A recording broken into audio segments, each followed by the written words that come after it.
My name is Natalie Tucker, and today I'm going to be analyzing YouTuber Logan Paul's apology video. This apology is after a video he posted in which he filmed himself in a Japanese forest that is known for being a suicide hotspot, in which he found a dead body hanging from a tree, and he filmed it laughing with his friends. This video is an apology from right after the initial video was taken down.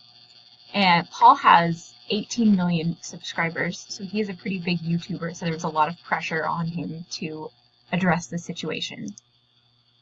As you can see throughout this video, his shoulders remain in pretty much the exact same position. If I move the scroll bar along here like this, his shoulders don't move at all throughout the entire video. He's very frozen. His neck is also very still, and his jaw and head just move slightly, mostly back and forth, almost in a shaking your head no type of movement.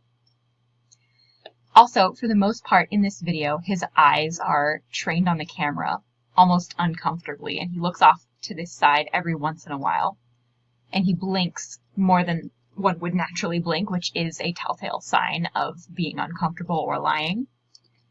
His eyebrows are also tensed up, it appears, especially this one on the left side, as he stares into the camera and makes his apology. He seems to forget to look sad every once in a while, and his eyes sort of go blank as if he's just reading lines, repeating something that he's rehearsed, that type of situation.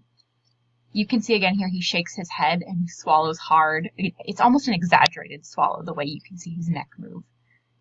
It appears that he is trying to look extra remorseful, and I don't see much sincerity going on in this video.